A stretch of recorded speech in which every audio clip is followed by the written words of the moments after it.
सज्जन मिले, बोले महाराज हम जब मंच पर बैठने जा रहे थे बड़ा डर लग रहा था, तो एक सज्जन ने हमको सलाह दिया कि मंच पर जब बैठो तो डर को भगाने के लिए काम करो। बोले क्या?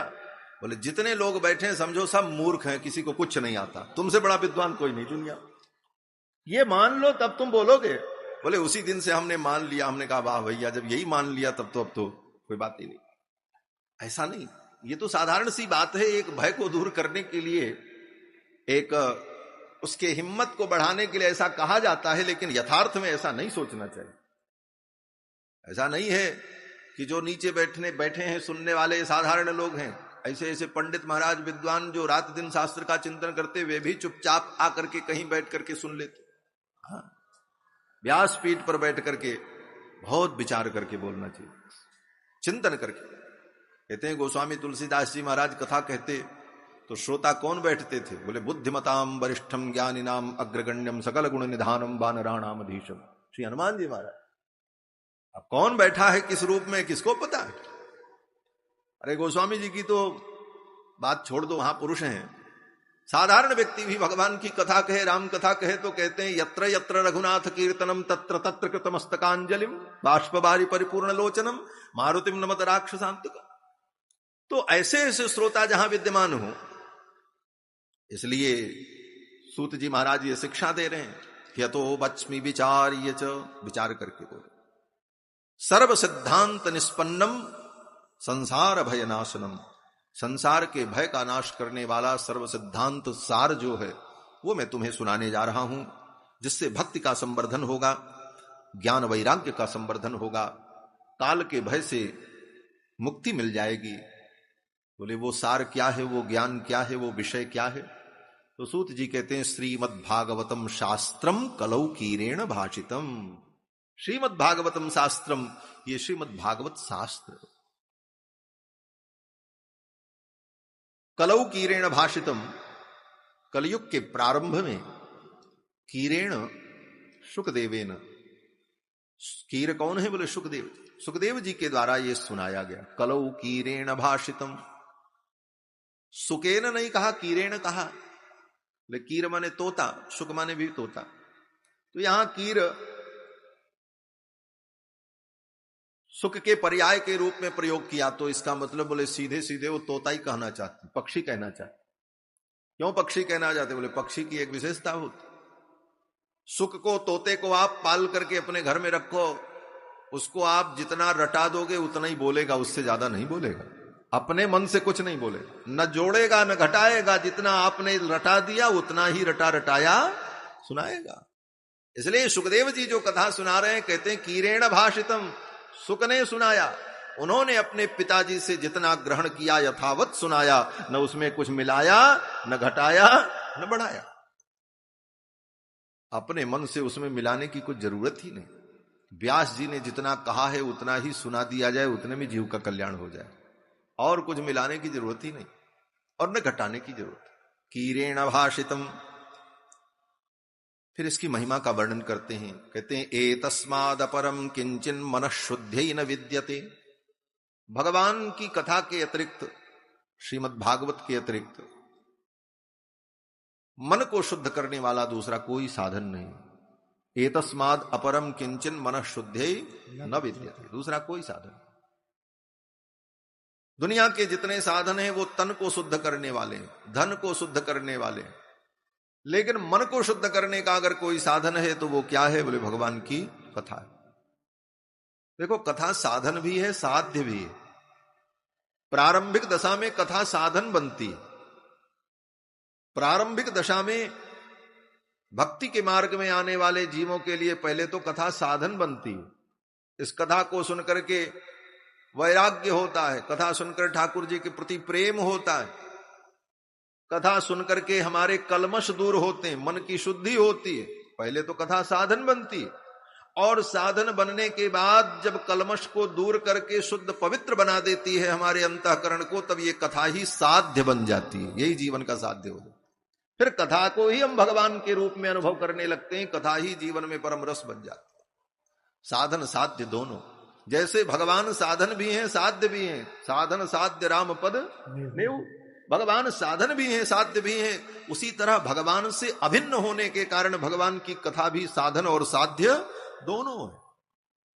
किस प्रकार से? उदाहरण देते हैं, जैसे कोई गाय आपकी संपत्ति है, गाय चली गई कहीं, अब आप उसको पकड़ना चाहते हैं, बुलाना चाहते हैं, नहीं आ रही, तो क्या करते हैं? बोले हरा चारा दिखाया तो हरा चारा देख करके आ गई, हरा चारा देख करके खाने के लिए वो आ गई, आपने उसे पकड़ लिया। उसी प्रकार ये जीव भगवान की संपत्ति है, हम आप सब भगवान की संपत्ति हैं, भगवान के हम शेषभूत हैं। और अपनी संपत्ति छिन्न भिन्न हो तो स्वामी को कष्ट होता है। हम आप नरक में पड़ते हैं, दुख भोगते हैं, माया में आकंठ डूबते हैं, हमको जो कष्ट होता है सो तो होता है, लेकिन इससे कहीं ज्यादा ठाकुर को कष्ट होता है, मेरी संपत्ति नष्ट हो।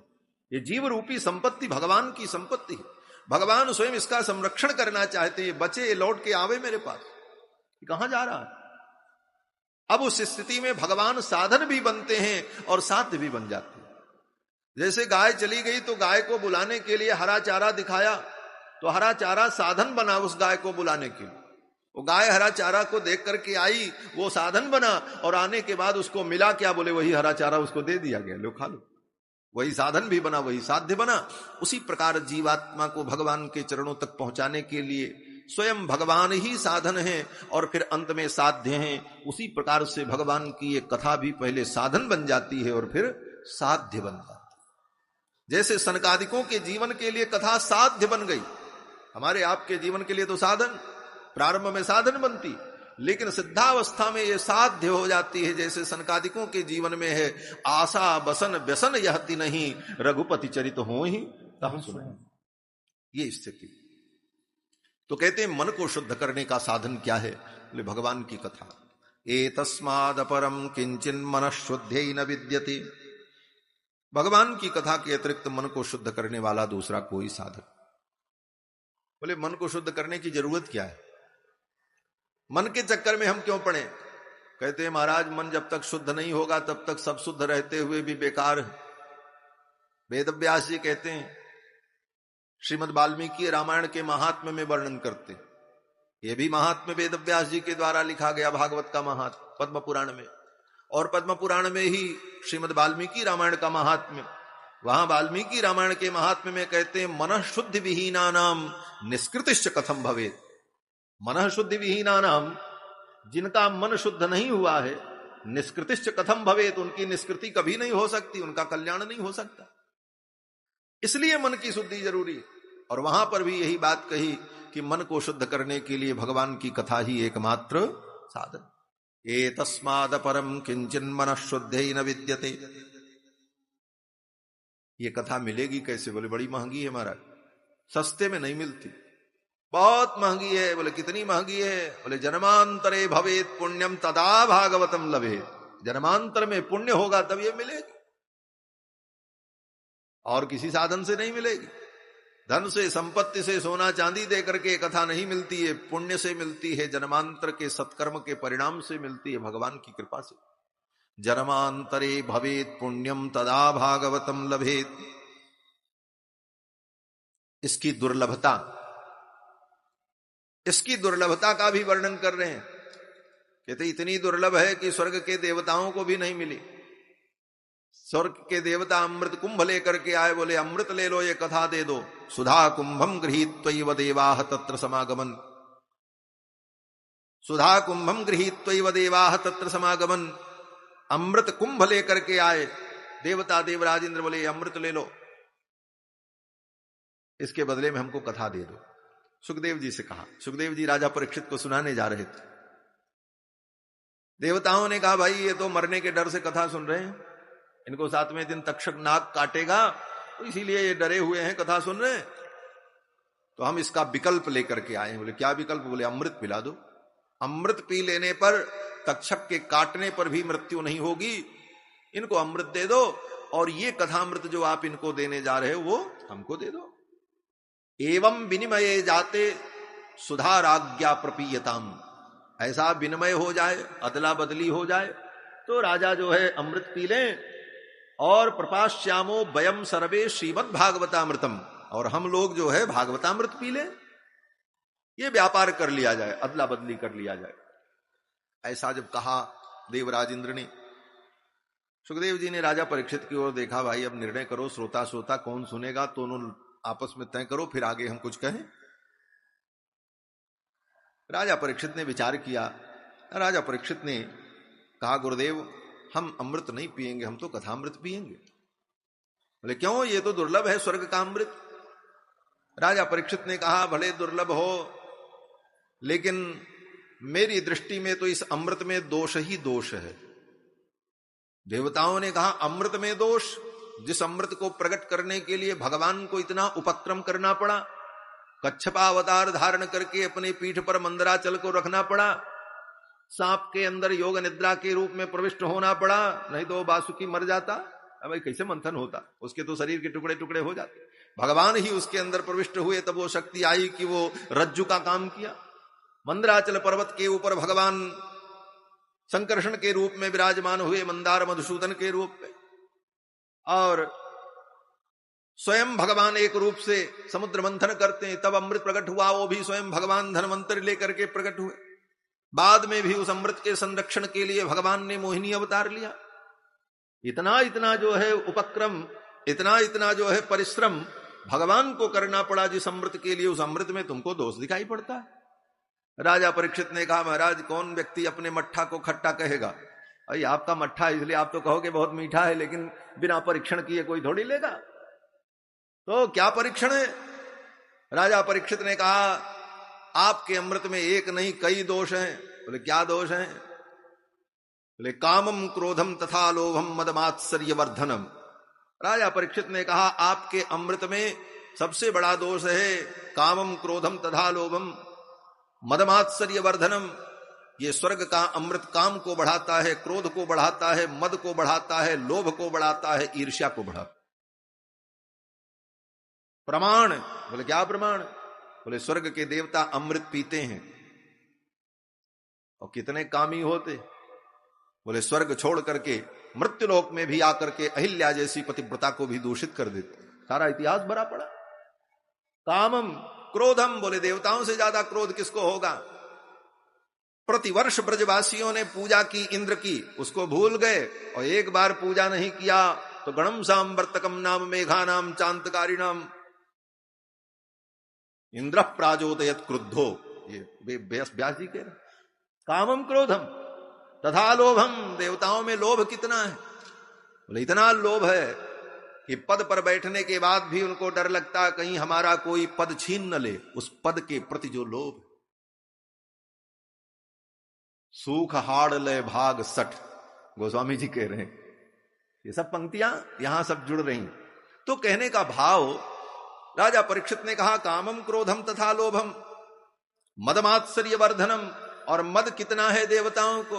बोले देवताओं के मद का एक उदाहरण, भगवान स्वर्ग पहुंचे, सत्यभामा जी को लेकर एक वृक्ष ले लिया, कल्प वृक्ष। सत्यभामा जी ने कहा भाई हमारे आंगन में लगा दो, हमारी इच्छा। भगवान ने कहा ले चलते। इतना मद, हम स्वर्ग के राजा हैं और हमारे स्वर्ग की ये संपत्ति चली जाए मृत्युलोक में। भगवान से लड़ने को तैयार। क्या मद? ईर्ष्या? बोले ईर्ष्या तो भरी पड़ी। राजा परीक्षित ने कहा ये सब तो दोष है, लेकिन इससे भी बड़ा दोष एक है जो बहुत बड़ा दोष है। बोले क्या? बोले राम विस्मारकम नूनम देह बंधन कारकम। ये स्वर्ग का अमृत भगवान को भुला देता है, ये सबसे बड़ा दोष है। स्वर्ग का अमृत वो भगवान का विस्मरण करा देता है, और भगवान का विस्मरण हो जाए इससे बड़ी दुनिया में विपत्ति और क्या हो सकती है। विपद विस्मरणम विष्णो संपन्न नारायण स्मृति। कहा हनुमंत विपति प्रभु सोई, जब तो सुमिरन भजन नो। तो भगवान का विस्मरण यही सबसे बड़ी विपत्ति। और ये स्वर्ग का अमृत बोले भगवान का विस्मरण करा देता। जो पिया वो भगवान को भूल गया। स्वर्ग के देवता अमृत पी करके भगवान को भूल जाते हैं, और भूलने का परिणाम बोले उनके ऊपर विपत्ति आती। क्या विपत्ति? भगवान कहते हैं ये सब अमृत पी करके अब जो है तुम्बरू और हाहा हूहू गंधर्व का संगीत सुनने में मस्त हैं, ये मुझे भूल गए। भगवान कहते हैं स्वर्ग का अमृत पी करके भूल गए, अब इनका कान गर्म करो। हाँ, जैसे बच्चे पाठ भूल जाएं तो गुरुजी कान पकड़ते हैं, तब थोड़ी गर्मी आती है तो सब पाठ याद आने लगता है। जब देवता भगवान को भूल जाते हैं तो भगवान इनका कान गर्म करने के लिए रावण कुंभकर्ण जैसे दुर्दांत असुर को पैदा करते हैं और ये गदा लेकर स्वर्ग तक जाकर के उत्पात मचाते हैं, तब इनको भगवान याद आते हैं। जय जय सुरनायक जन सुखदायक प्रणत पाल भगवंता गोद्विज हितकारी जय असुरारी सिंधु सुता प्रियकंता, तब भगवान याद आते हैं। तो स्वर्ग के अमृत का एक दोष यह भी है कि इसे जो पी ले वो भगवान को भूल जाए, विपद विस्मरण विष्णु, भगवान का विस्मरण हो जाए।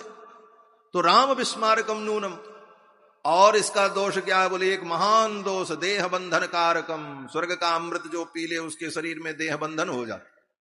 बोले देह बंधन, बोले हाँ ये बहुत बड़ा दोष है।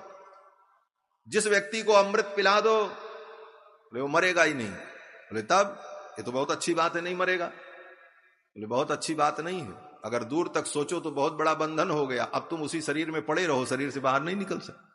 एक गधे को अमृत पिला दो तो जब तक ये सृष्टि रहे वो गधा गधा ही रहेगा, आदमी तो नहीं हो सकता। कि होगा?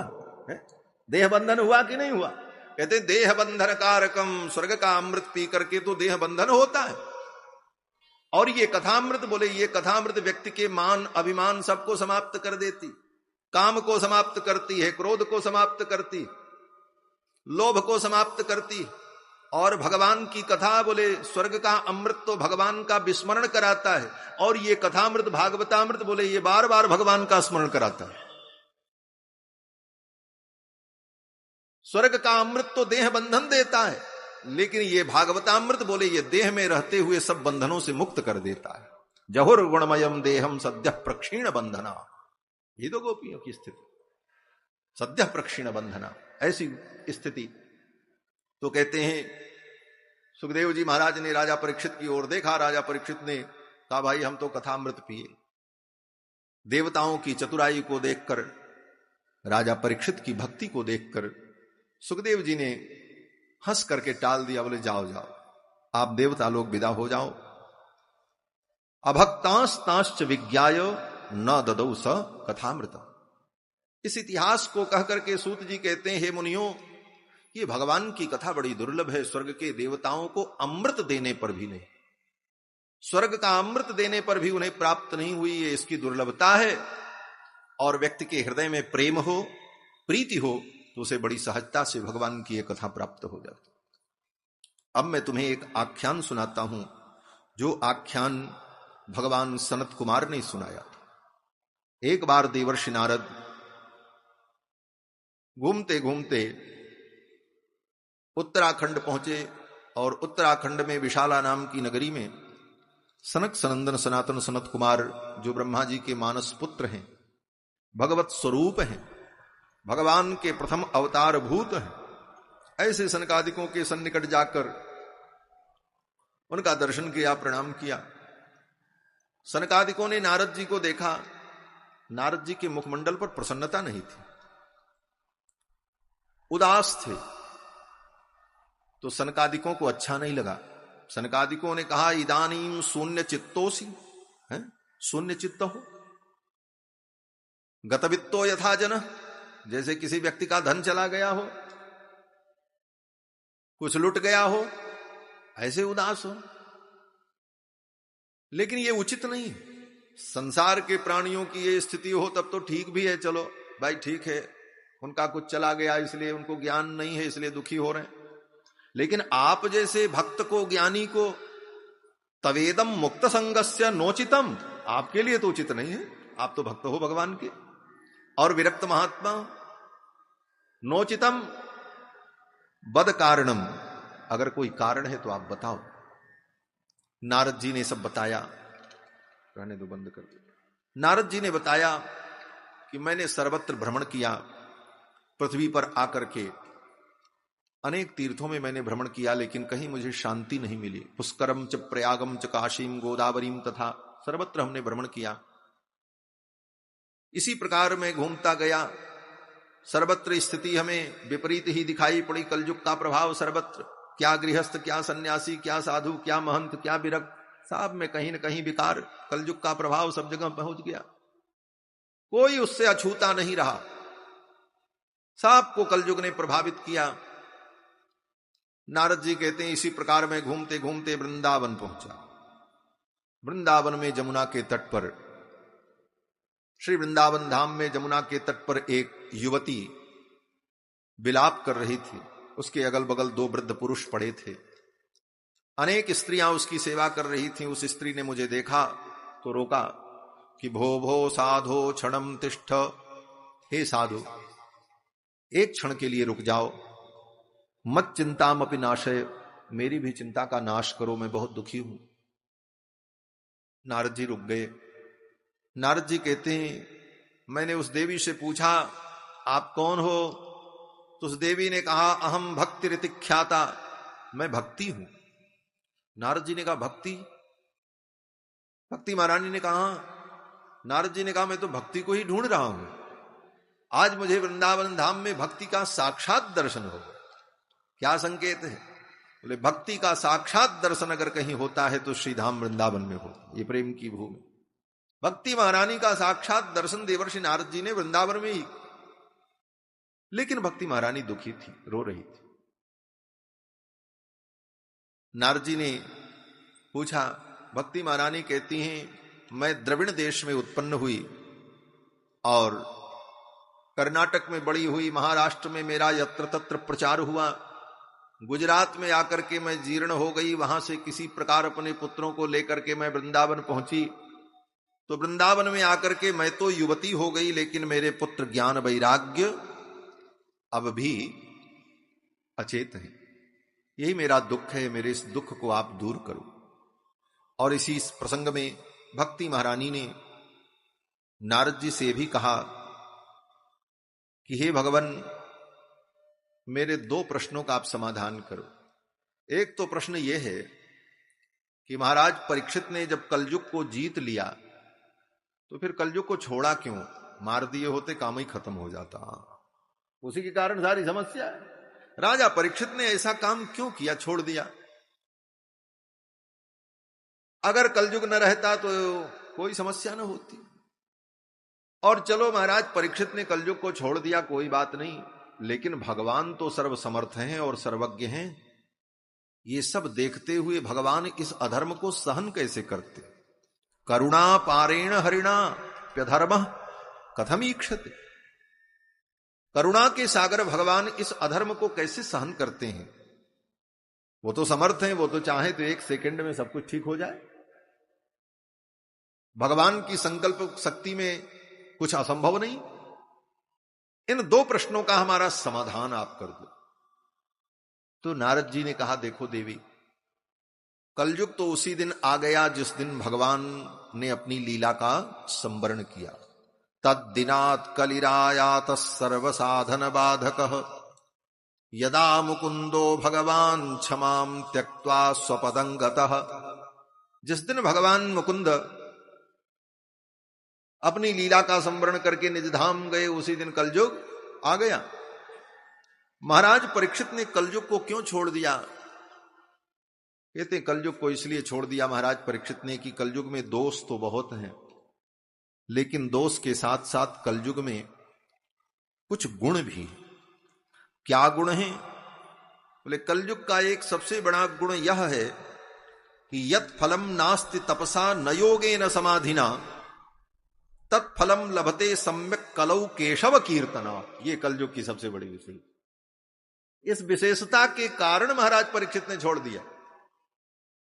बाकी तो सब दोष है इसमें, लेकिन कलयुग की सबसे बड़ी विशेषता क्या है कि जो फल आप तपस्या से भी नहीं प्राप्त कर सकते, जो फल आप योग और समाधि से भी नहीं प्राप्त कर सकते, वो फल तत्फलम, उस फल की प्राप्ति इस कलयुग में हो सकती है। कैसे? बोले केशव कीर्तनात्, केवल भगवान का नामोच्चारण करने से, भगवान की कथा सुनने, भगवान नाम संकीर्तन और भगवान की कथा श्रवण करके तपस्या का फल, योग का फल सब प्राप्त हो सकता। योग यज्ञ दान तप जितने कर्म हैं, उन सारे कर्मों का फल केवल भगवान नाम और भगवान की कथा से इस युग में प्राप्त हो सकता है। ये इस युग की सबसे बड़ी विशेषता। इस एक विशेषता के कारण उसके अंदर सारे दोष होते हुए भी उस कलयुग को महाराज परीक्षित ने छोड़ दिया और उसका पालन किया, उसको पाला। छोड़ ही नहीं दिया, पाला। कलयुग ने कहा महाराज हम रहेंगे कहां?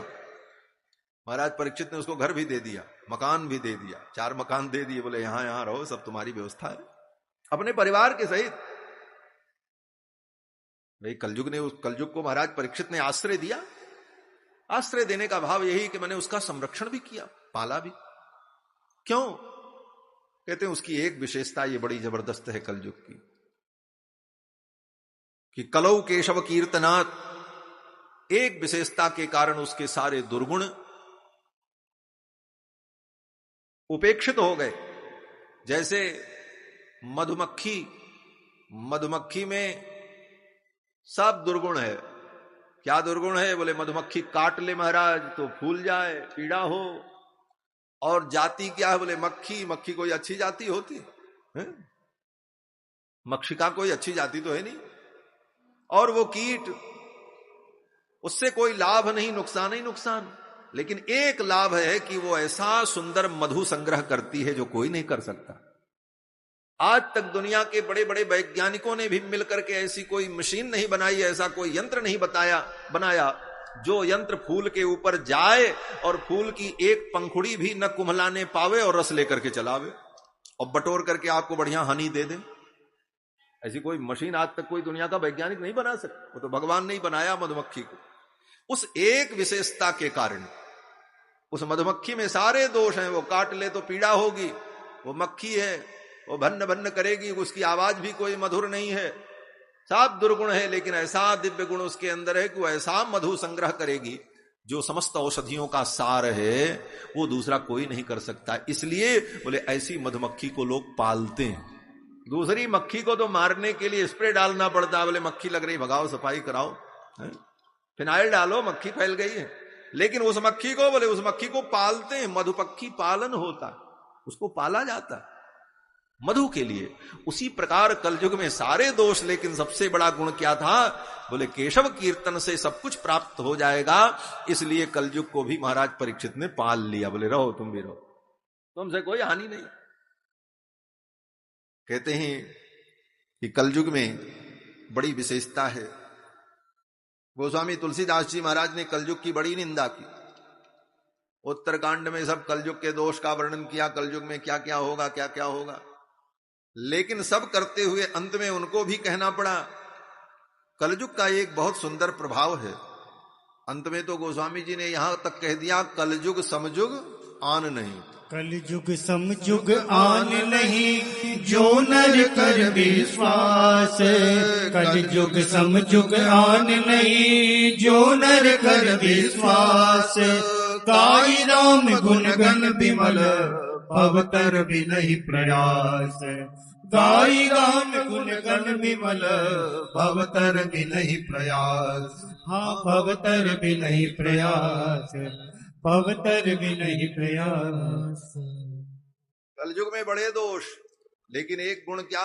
गोस्वामी जी कहते हैं कलयुग समयुग आन नहीं। कलयुग के समान तो कोई युग ही नहीं है, तो सबसे बढ़िया है। हाँ, इसके समान तो कोई युग नहीं है, तो बहुत बढ़िया युग है। बोले इतनी प्रशंसा क्यों कर रहे हो? बोले एक सूक्ष्म बात यह भी, जिसके राज में रहो उसकी भी कभी कभी प्रशंसा करनी चाहिए। क्यों? बोले शासन सत्ता उसी की है भाई, वो कुछ भी कर सकता है। इसलिए बार बार उसकी निंदा भी करना, आलोचना करना ठीक नहीं। कोई धारा लगा देगा तो फिर जाना ही पड़ेगा महाराज। इसलिए कलयुग समयुग आन नहीं, कलयुग के समान तो कोई युग ही नहीं है। जो नर कर विश्वास, करना क्या है? बोले गाई राम गुण गण विमल, भवतर बिनहि प्रयास। कलयुग में भगवान का गुण गा करके, भगवान का नाम लेकर के बिना प्रयास के ही जीव पार हो सके, ये इसकी विशेषता है। और भी कहा, कलिकर एक पुनीत प्रतापा, मानस पुण्य हो ही नहीं पापा। ये भी कलयुग का प्रभाव, लेकिन कलयुग का ये बहुत बड़ा प्रभाव महाराज। ये ना हो तब तो हम लोगों का उद्धार ही नहीं होगा। कलयुग का एक पुनीत प्रताप ये है कि कलयुग में मन से आप कोई पाप करो तो वो पाप आपको लगेगा नहीं। जब उस पाप को क्रिया के रूप में आप परिणत कर देंगे तब लगेगा।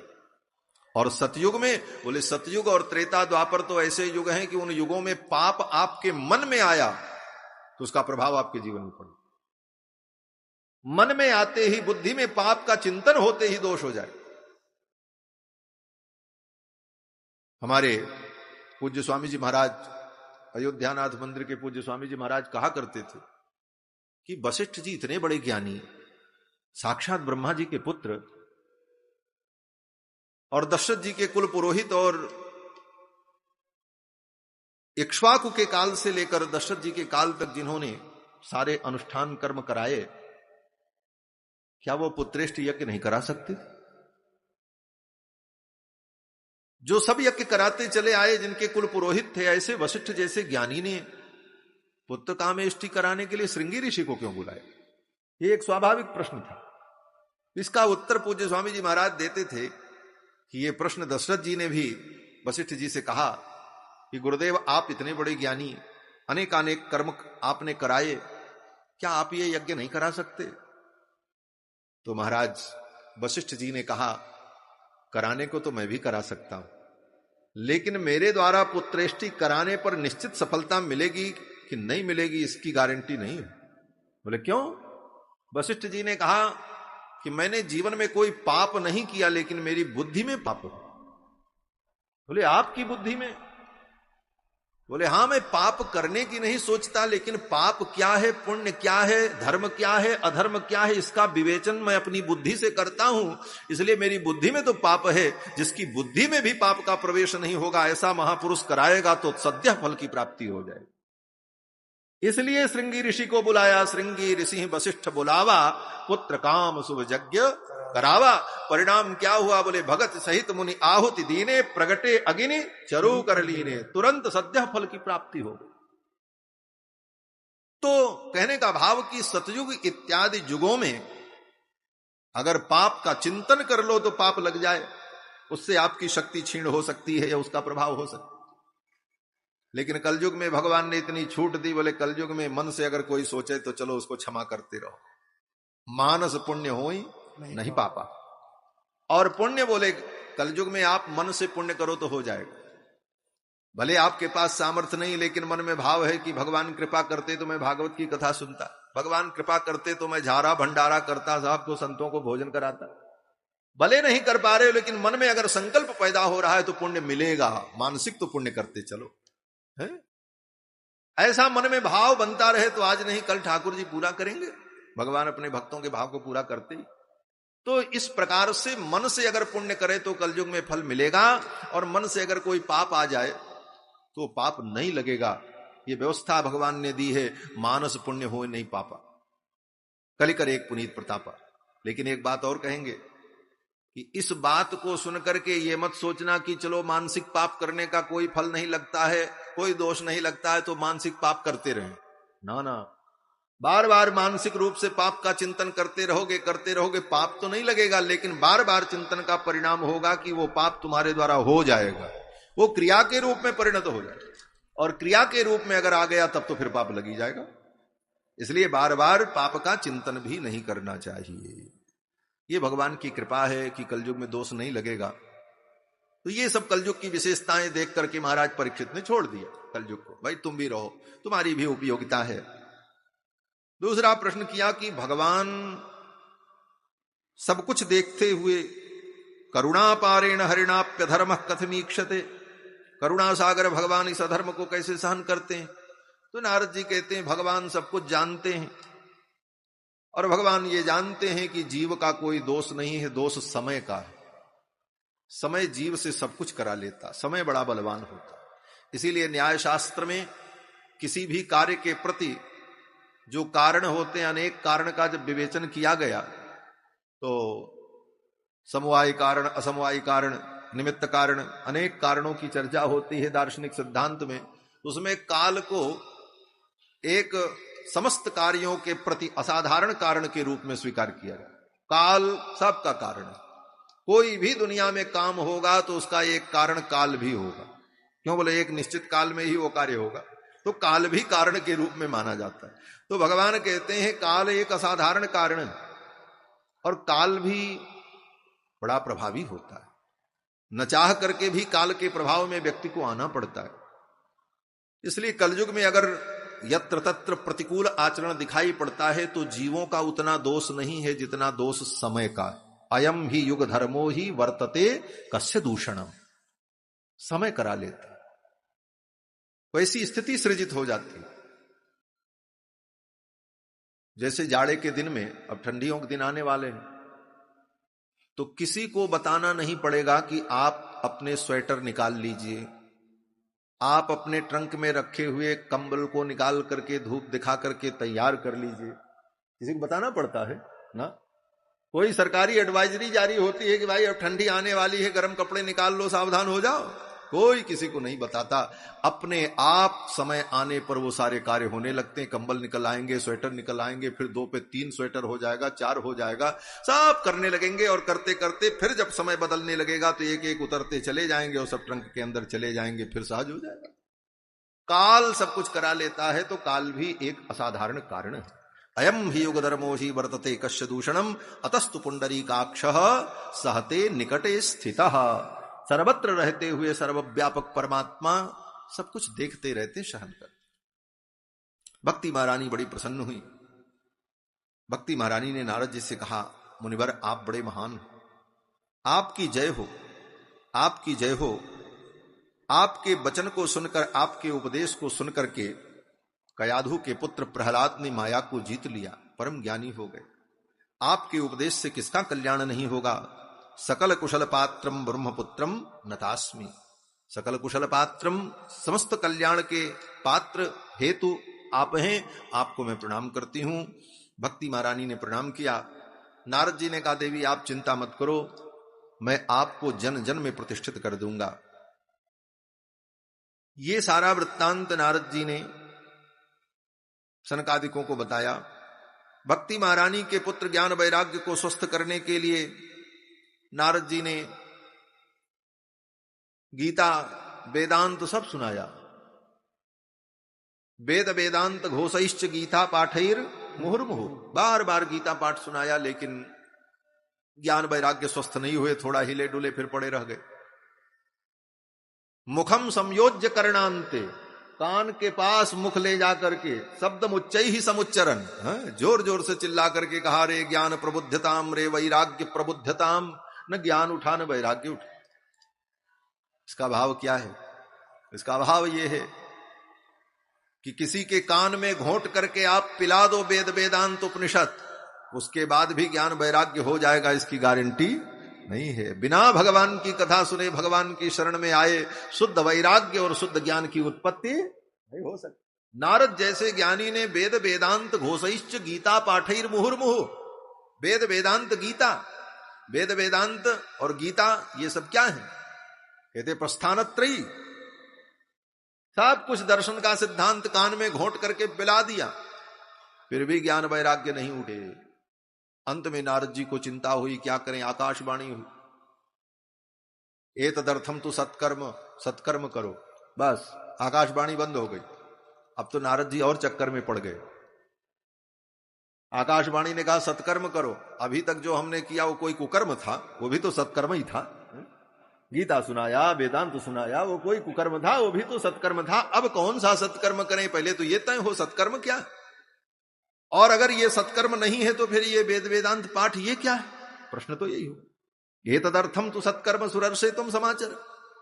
तब नारद जी ने सोचा अब क्या करें, कहां से पूछें, किससे पूछें? सत्कर्म क्या है ये जानना जरूरी। बोले अब भक्ति महारानी का क्या होगा तो बाद में देखेंगे, पहले तो हम ही समझें कि सत्कर्म क्या।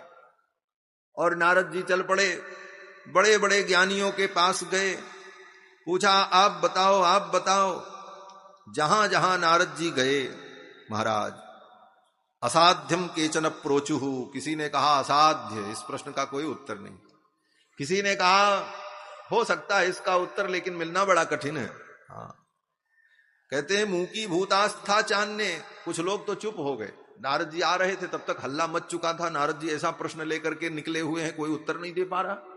नारद जी को आते देखा तो कुछ महात्मा लोग, विद्वान लोग, ज्ञानी लोग जो थे वो आंख बंद करके बैठ गए।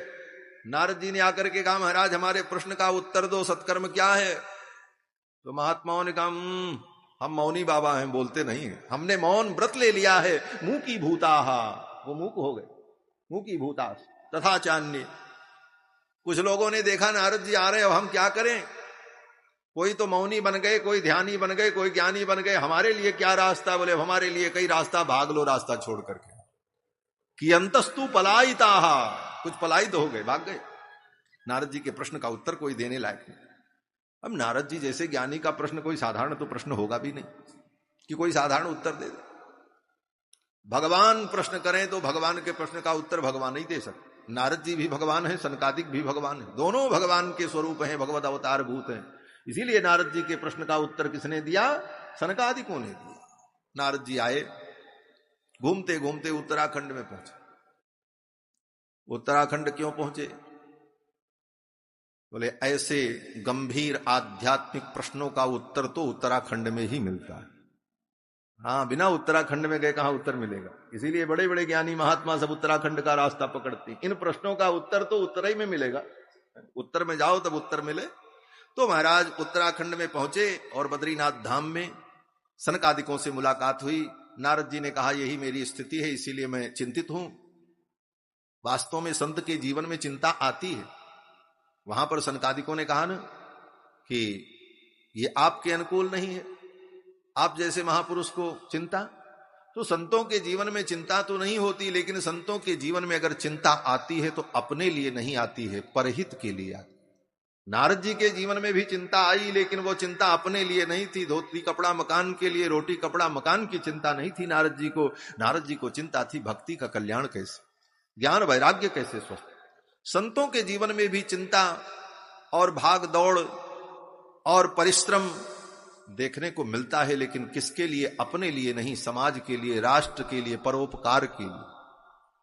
परोपकाराय सताम विभूतया, सज्जनों का जीवन परोपकार के लिए। नारद जी महाराज ने कहा यही मेरी चिंता का कारण है। सनकादिकों ने कहा इसका सीधा सीधा उत्तर है, काहे को आप परेशान हो? सत्कर्म सूचको नूनम ज्ञान यज्ञ स्मृतो बुधे। सत्कर्म क्या है? बोले ज्ञान यज्ञ। नारद जी ने कहा ये ज्ञान यज्ञ कैसे होता है? सनकादिकों ने कहा श्रीमद् भागवतालापः सतुगीतः शुकादि भी। सुखदेव जी ने जो भागवत की कथा सुनाई, यह कथा ही सबसे बड़ा सत्कर्म है। इसी सत्कर्म से ज्ञान वैराग्य जग जाए। नारद जी ने कहा हमने तो वेद वेदांत सब सुनाया और वो फायदा नहीं किया, तो भागवत से क्या होगा? भागवत तो वेद का फल है। निगम कल्प तरोर गलितम फलम। हमने तो पूरा वेद सुना दिया। सनकादिकों ने कहा वेद वृक्ष है, भागवत उसका फल है। जो रस फल में होता है वो वृक्ष में नहीं होता।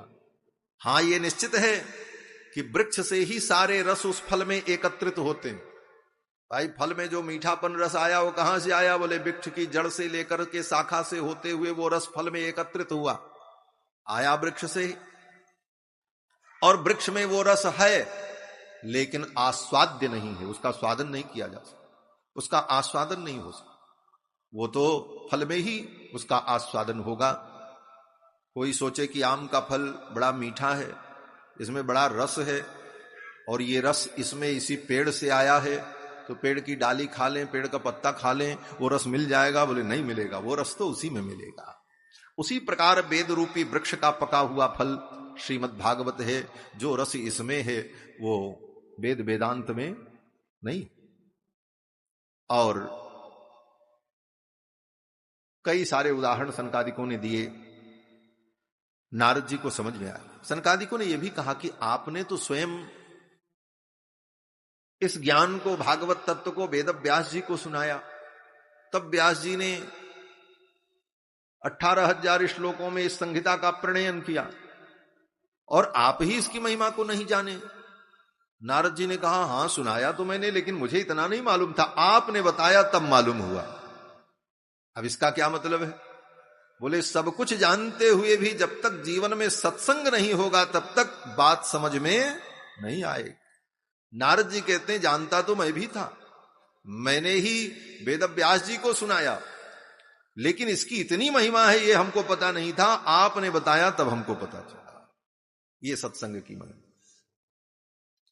नारद जी महाराज कहते हैं जैसे आपके पास, आपके पॉकेट में 2000 रुपए की नोट हो लाल वाली, लेकिन आपको पता नहीं है कि ये नोट है, आप उसको केवल कागज ही समझ रहे हो। होता तो कागज ही है, यथार्थ में तो कागज है, क्या है उसमें नोट कहां है?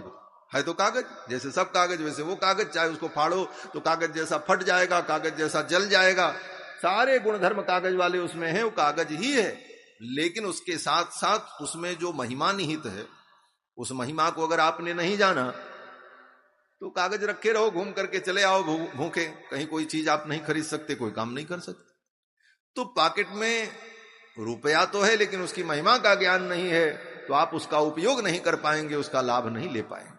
उसी प्रकार नारद जी महाराज भागवत को जानते रहे, सुनाया भी सनकादिकों को और व्यास जी को, लेकिन उसकी महिमा का ज्ञान न होने के कारण, महिमा का अनुभव न होने के कारण इतने परेशान हुए।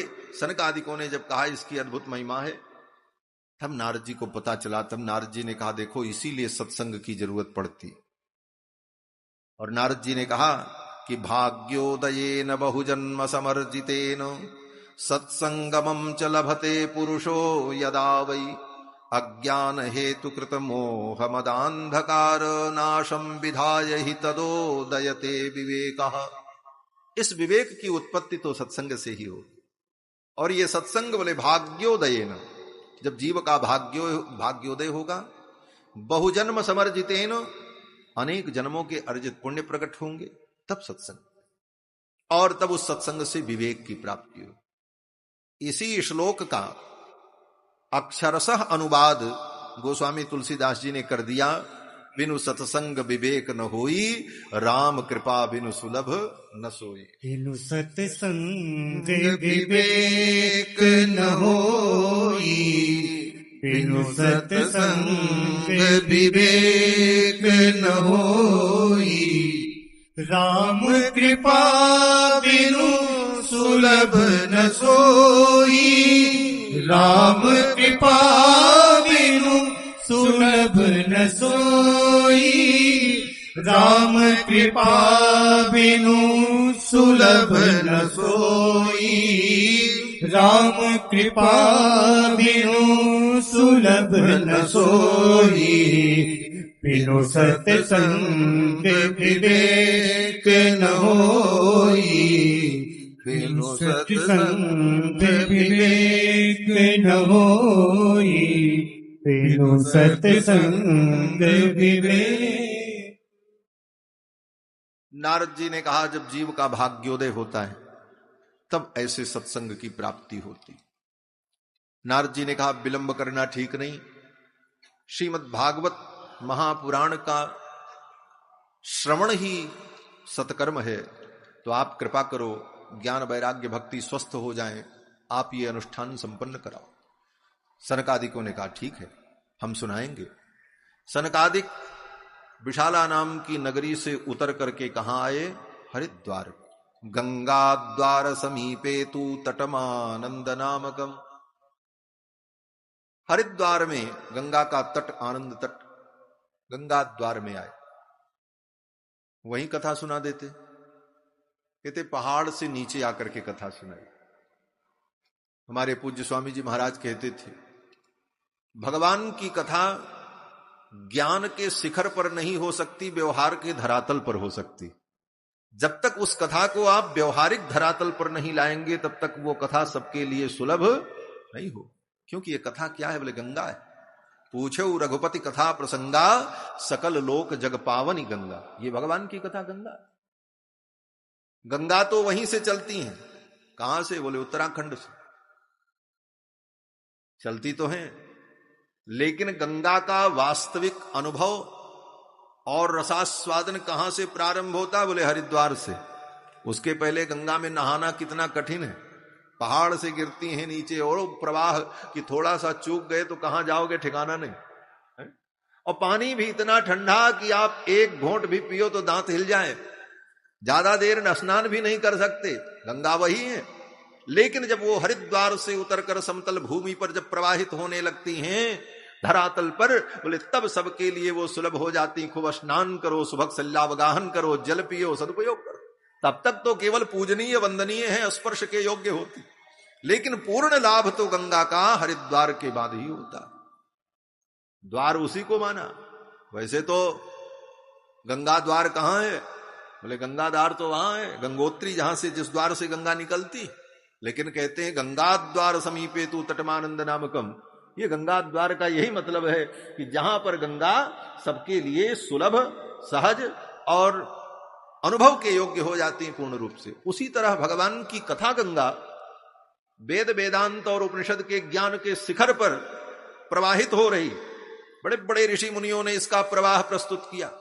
वेद से ही भगवान की कथा चली, वेद रूपी शिखर से, लेकिन वेद रूपी शिखर से उतरकर बहते हुए पुराण के माध्यम से आकर के जब सबके लिए सरल और सुगम बन गई, और फिर उस कथा को, उस चिंतन को लोक कवियों ने, सूर रहीम रसखान और कबीर तुलसी जैसे महापुरुषों ने जब और सरल बना करके भाषा में कर दिया, तब सबके लिए और आनंदमय हो।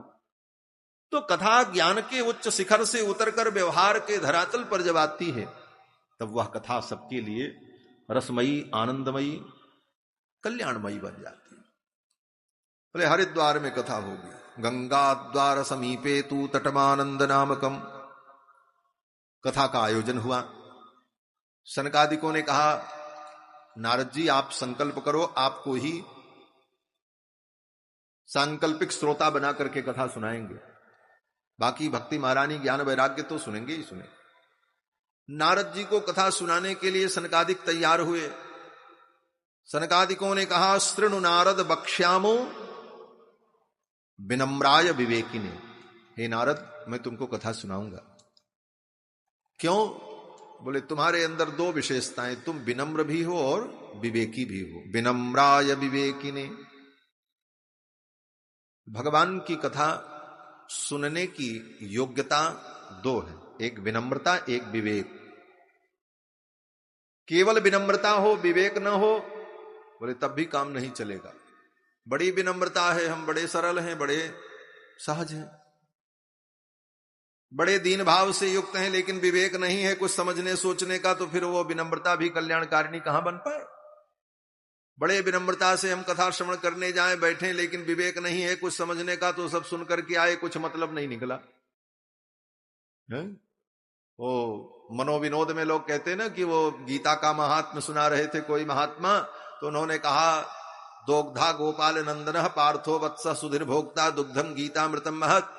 एक विनम्र भक्त ने सुना और अंत में उसने प्रश्न किया, महाराज सब बातें तो बहुत अच्छी समझ में आई, ये दो गधा कौन थे? दोग्धा गोपाल नंदना में बोले ये दो गधा कौन थे? सुनाने वाले ने कहा, महाराज अब क्या बतावें, एक गधा तुम हो, एक हम हैं, और क्या बताऊं कि हम सुनाए और तुम समझ नहीं पाए। तो ऐसा व्यक्ति, विवेकहीन व्यक्ति, विनम्रता बहुत हो लेकिन विवेक नहीं, तो वह कथा भी उसके हृदय में नहीं होती। तो विनम्राय, और उसके साथ साथ विवेक भी। केवल विवेक हो, विनम्रता ना हो।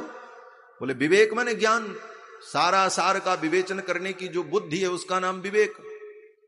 ऐसा विवेक तो हो, लेकिन विनम्रता नहीं है, तो वह विवेक इतना अभिमानी बना देगी कि कथा उसके अंदर उतर ही नहीं पाए।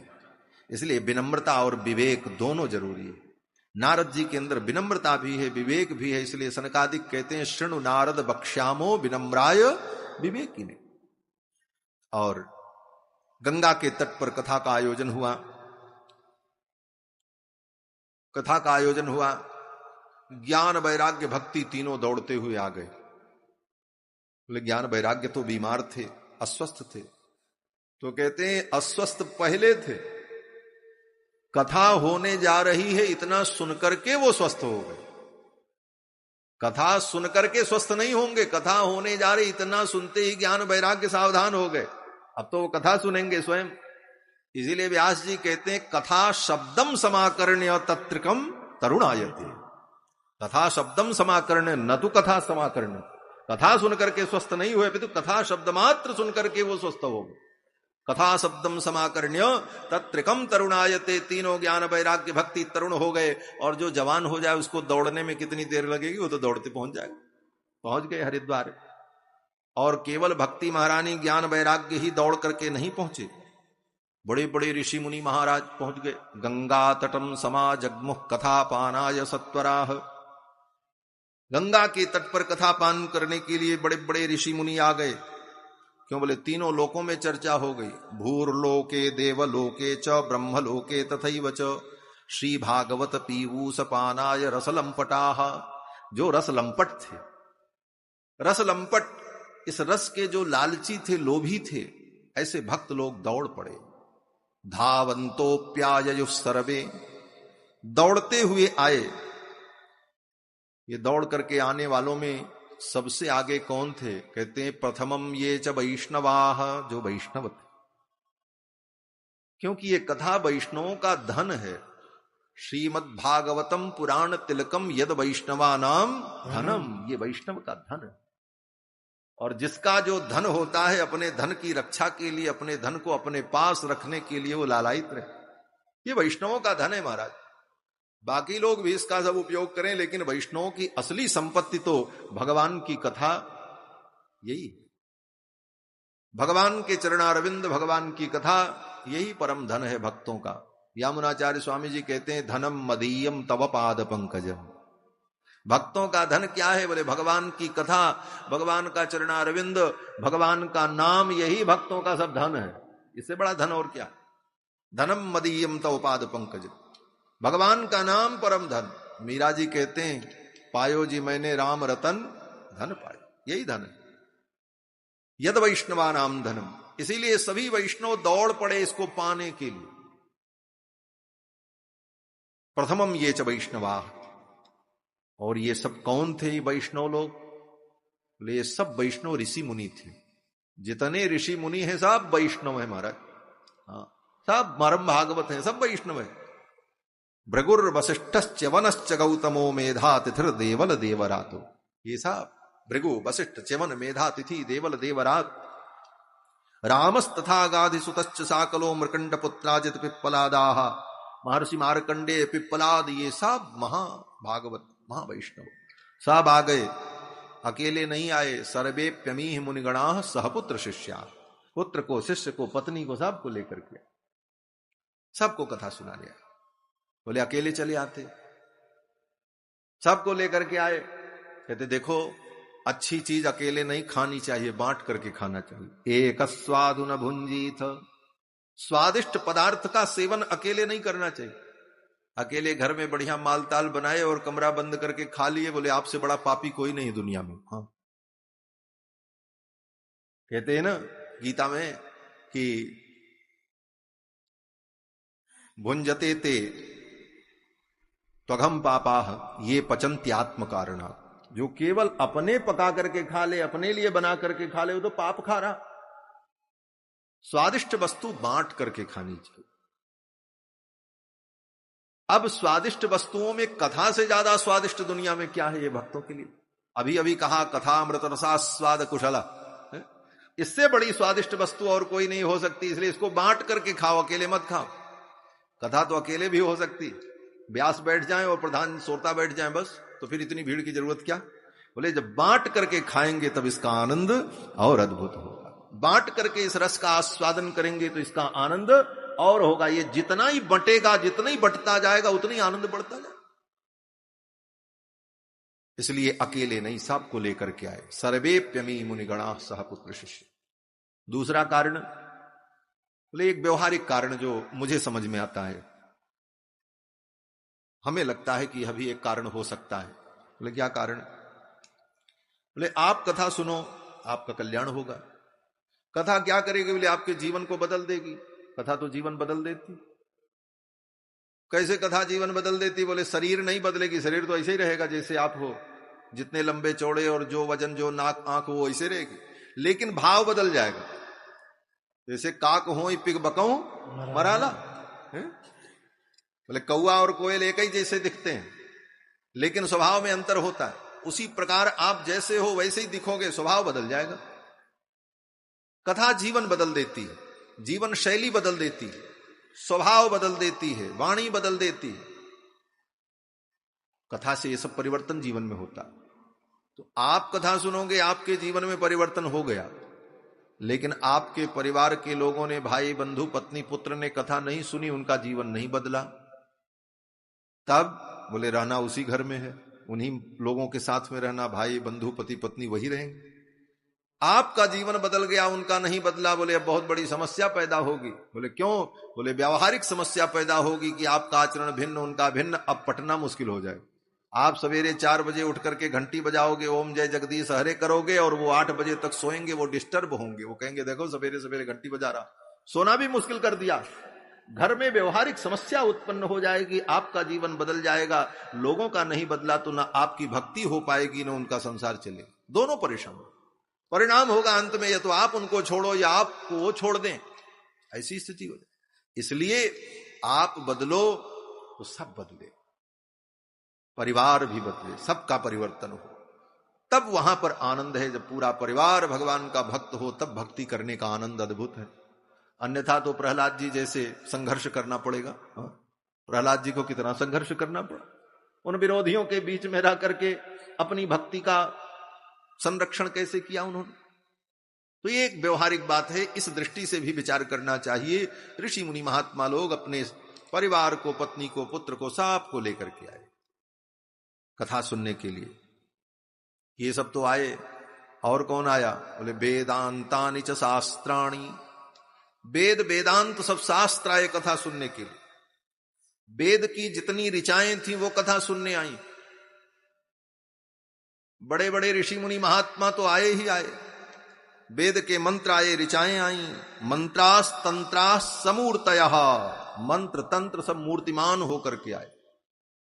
ये जितने वेद के मंत्र हैं ये सब देवता, इनका भी अपना रूप है महाराज। एक एक अक्षर, एक एक वर्ण के अपने अपने देवता हैं, उनका रूप है। जितने पुराण हैं, वेद की जितनी संहिताएं हैं, सबका अपना दिव्य रूप है, सब देव रूप है। इनका पूजन करो तो ये प्रसन्न होते हैं, इनका दुरुपयोग करो, अपमान करो तो उन्हें पीड़ा होती, कष्ट होता, उनका अंग भंग हो जाता। इसीलिए कहा कोई सरस्वती का दुरुपयोग करता है तो सरस्वती के अंग भंग हो जाते। एक बड़ी सुंदर कथा है। एक बार देवर्षि नारद पहुंचे भगवान के धाम वैकुंठ में। उस समय लक्ष्मी जी अपने परिकरों के साथ कहीं जा रही थी तैयार होकर, भगवान भी जा रहे थे। हर बार नारद जी आते थे तो नारद जी का बड़ा सम्मान अभिवादन होता था। आए हैं नारद जी, इनको जलपान उल्पान कराओ कुछ, महात्मा है। आज सब जल्दी में थे। नारद जी ने कहा हर बार तो बड़ा सम्मान हमारा होता था व्यवहारिक, आज हमको कोई पूछ नहीं रहा, सब सेवक लोग कह रहे हटो हटो। लक्ष्मी जी क्या बात है? तो सबने कहा आज भगवती महालक्ष्मी और भगवान नारायण ये लोग तुम्बरु गंधर्व का गायन सुनने के लिए जा रहे हैं। तुम्बरु गंधर्व का गायन सुनने के लिए भगवान नारायण, भगवती महालक्ष्मी अपने परिकर के साथ जा रहे। नारद जी को बड़ा अपमान लगा। बोले ये तुम्बरु इतना बड़ा हो गया कि भगवान हमको छोड़ करके जा रहे हैं और ये महालक्ष्मी उनके लिए जा रहे हैं गायन सुनने। अब तुम्बरु से ईर्ष्या हो गई नारद जी को, इतना बड़ा गायक हम भी गाएंगे, इतना बढ़िया गा करके सुनाएंगे कि भगवान तुम्बरु के पास नहीं जाएंगे, हमसे सुनेंगे। अब नारद जी खोजने लगे कोई गुरु मिल जाए तो उससे हम संगीत विद्या सीख ले। उस समय उत्तराखंड में एक बहुत बड़े महात्मा थे, संगीत के विद्वान, उनका नाम था उलूक बंधु। उल्लू के समान उनकी आकृति थी और बड़े सिद्ध थे, संगीत कला के प्रवीण थे, उलूक बंधु। उन्हीं के पास जाकर के नारद जी ने कुछ दिन सीख उख करके आए। बोले आप चलेंगे, हम तुम्बरु को पराजित करेंगे, देखते हैं तुम्बरु में कितना ज्ञान है। तुम्बरु के दरवाजे पर जब नारद जी पहुंचते, पूछते कहां तुम्बरु रहते। तुम्बरु गंधर्व के द्वार पर नारद जी जब पहुंचे तो देखते क्या है, तुम्बरु गंधर्व के दरवाजे पर कई स्त्रियां पड़ी हैं, कई पुरुष पड़े हैं। किसी का हाथ टूटा है, किसी का नाक टूटा है, किसी का पैर टूटा है, किसी का नाक टेढ़ा है। बड़ी दुर्दशा उन पुरुषों की। नारद जी ने पूछा आप लोग कौन हैं और आपकी ये दुर्दशा किसने की? तो उन सब ने कहा हम राग रागिनी हैं और एक नया नया गवैया हुआ है नारद, जो मेरी ऐसी की तैसी कर डाला। अब तो नारद जी पड़े चक्कर में। उन्होंने कहा हम राग रागिनी हैं, जितनी राग रागिनियां हैं सब, लेकिन ये नारद ऐसा गवैया पैदा हुआ कि मारा, सबकी दुर्दशा कर दिया, किसी का हाथ तोड़ा, किसी का पैर तोड़ा, हम सब पड़े हैं। तब नारद जी को लगा अरे अभी तो हमको कुछ नहीं आता। तब नारद जी कहे अरे राम राम, अच्छा ये बताओ फिर यहां पड़े क्यों हो आप लोग? तो उन राग रागिनियों ने कहा कि नारद ने तो मेरी दुर्दशा कर दी, गा गा करके हमारे अंग भंग कर दिए, लेकिन अब कुछ ही देर में तुम्बरु गंधर्व का गायन शुरू होगा तो उनकी संगीत विद्या से हम स्वस्थ हो जाएंगे, हमारे हाथ पैर ठीक हो जाएंगे। तब नारद को लगा रे भाई तुम्बरु तो बहुत बड़ी चीज है, अब उनसे पंगा लेना ठीक नहीं है, चलो यहां से। नारद जी उल्टे पांव लौट गए, बोले अब चल करके और सीखेंगे। फिर गए महाराज, नारद जी ने बहुत सीखा घूम घूम करके। अंत में जाकर के वृंदावन में आकर के वृंदावन की गोपियों से संगीत सीखा, राधा रानी से संगीत विद्या सीखी, भगवान कृष्ण की पटरानियों से सीखा। अंत में भगवान कृष्ण से संगीत विद्या नारद जी ने जब सीखी तो सकल विद्या पारंगत हो गए। फिर वो तुम्बुरु से लड़ाई करने की इच्छा भी समाप्त हो गई। क्यों? बोले सच्चा ज्ञान आ गया तो अभिमान चला गया। तो राग रागनियां उनके भी अंग प्रत्यंग थे, अंग भंग हो गए। कहने का मतलब राग रागनी शब्द मंत्र तंत्र वेद पुराण सब मूर्तिमान दिव्य देवताएं मार, उल्टा पुल्टा प्रयोग करो तो इनके अंग भंग हो जाए। तो ये सब देवता कथा सुनने के लिए आए। वेदांतानि च वेदाश्च, वेद वेदांत उपनिषद सब कथा सुनने आए। पर्वत आए कथा सुनने, बड़े बड़े पहाड़ आ गए। महाराज जी बड़ी कृपा किए और महाराज जी पधारेंगे। 2 बार भगवान का नाम संकीर्तन कर लें। हे गोपाल राधा कृष्ण गोविंद गोविंद, हे गोपाल राधा कृष्ण गोविंद गोविंद, हे गोपाल राधा कृष्ण गोविंद गोविंद, गोपाल राधा कृष्ण गोविंद गोविंद, कृष्ण गोविंद गोविंद कृष्ण गोविंद गोविंद, कृष्ण गोविंद गोविंद कृष्ण गोविंद गोविंद, कृष्ण गोविंद गोविंद कृष्ण गोविंद गोविंद, कृष्ण गोविंद गोविंद कृष्ण गोविंद गोविंद, हे गोपाल राधा कृष्ण गोविंद गोविंद, हे गोपाल राधा कृष्ण गोविंद गोविंद, हे गोपाल राधा कृष्ण गोविंद गोविंद, हे गोपाल राधा कृष्ण गोविंद गोविंद, कृष्ण गोविंद गोविंद कृष्ण गोविंद गोविंद, कृष्ण गोविंद गोविंद कृष्ण गोविंद गोविंद, कृष्ण गोविंद गोविंद कृष्ण गोविंद गोविंद, कृष्ण गोविंद गोविंद कृष्ण गोविंद गोविंद, कृष्ण गोविंद गोविंद कृष्ण गोविंद गोविंद, कृष्ण गोविंद गोविंद कृष्ण गोविंद गोविंद, कृष्ण गोविंद गोविंद कृष्ण गोविंद गोविंद, कृष्ण गोविंद गोविंद कृष्ण गोविंद गोविंद, हे गोपाल राधा कृष्ण गोविंद गोविंद, हे गोपाल राधा कृष्ण गोविंद गोविंद, हे गोपाल राधा कृष्ण गोविंद गोविंद, हे गोपाल राधा कृष्ण गोविंद गोविंद, हे गोपाल राधा कृष्ण गोविंद गोविंद, हे गोपाल राधा कृष्ण गोविंद गोविंद, कृष्ण गोविंद गोविंद कृष्ण गोविंद गोविंद, कृष्ण गोविंद गोविंद कृष्ण गोविंद गोविंद, कृष्ण गोविंद गोविंद कृष्ण गोविंद गोविंद, कृष्ण गोविंद गोविंद कृष्ण गोविंद गोविंद, कृष्ण गोविंद गोविंद कृष्ण गोविंद गोविंद, कृष्ण गोविंद गोविंद कृष्ण गोविंद गोविंद, कृष्ण गोविंद गोविंद कृष्ण गोविंद गोविंद, कृष्ण गोविंद गोविंद कृष्ण गोविंद गोविंद, हे गोपाल राधा कृष्ण गोविंद गोविंद, हे गोपाल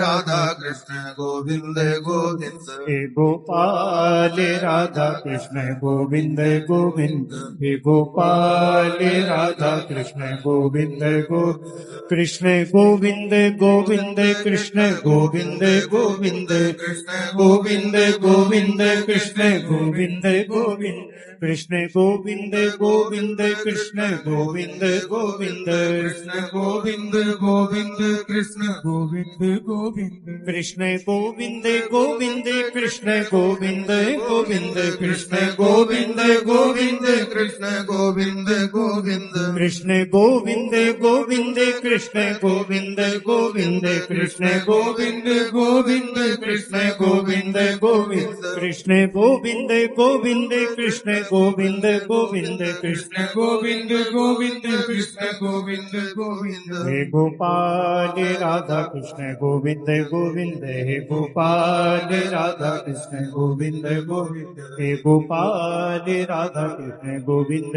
गोविंद हे गोपाल राधा गोविंद गोविंद कृष्ण गोविंद गोविंद कृष्ण गोविंद गोविंद कृष्ण गोविंद गोविंद कृष्ण गोविंद गोविंद कृष्ण गोविंद गोविंद कृष्ण गोविंद गोविंद कृष्ण गोविंद गोविंद कृष्ण गोविंद गोविंद। बोलो श्री गोविंद भगवान की जय। श्री सच्चिदानंद भगवान की जय। जय जय श्री राधे श्याम। कथा में वेद वेदांत उपनिषद मंत्रास्तंत्रास समूर्तयः सब आए। गंगादि नदियां आई, नगादयो नग आए, नगादयो ययुस्तत्र। नगाह के वृक्षाह पर्वताह, वृक्ष और पर्वत ये नग है। नगच्छतीति नगाह, जो चलते नहीं है एक जगह रहते हैं। नगच्छतीति नगाह पर्वताह वृक्षा, ये सब आ गए कथा। कहते महाराज, एक महात्मा तो कहते थे हरिद्वार से ही सब पर्वत और पहाड़ शुरू होते हैं उत्तराखंड के। बोले शुरू नहीं होते, और जब कथा हुई तो सब पर्वत वहां आए थे, तब से वहीं बैठे हुए। ऐसा भाव था उन महात्मा। बोले उसी समय से वो सब पर्वत वहीं बैठ गए, तब से हरिद्वार के किनारे किनारे सब बैठे, कथा सुनने सब आए थे। सब आए महाराज। दीक्षिता नारदे नाथ दत्तमासनम उत्तमम। नारद जी ने सुंदर आसन दिया सनकादिकों को, सनकादिक विराजमान हुए और कथा प्रारंभ हुई। अब कथा सुनाने वाले कौन है यहां पे? कहते कृष्ण तत्पराह कुमाराह वंदिताह। सनत कुमार कथा सुनाने बैठे, ये कौन है? बोले कृष्ण तत्पराह।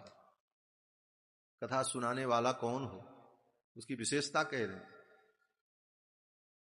कृष्ण तत्पराह, जो कृष्ण में, परमात्मा में, गोविंद में तत्पर तन्मय। ऐसे सनकादिक कथा का वर्णन करने बैठे। सब लोग आए, लेकिन कुछ लोग नहीं भी आए। आने वालों की तो बड़ी लंबी लिस्ट थी, लेकिन न आने वालों का भी नाम लिया। नाम नहीं लिया, संकेत किया। बोले कौन? कहते हैं गुरुत्वात् तत्र नायातान। कुछ लोग नहीं आए। वो लोग कौन थे?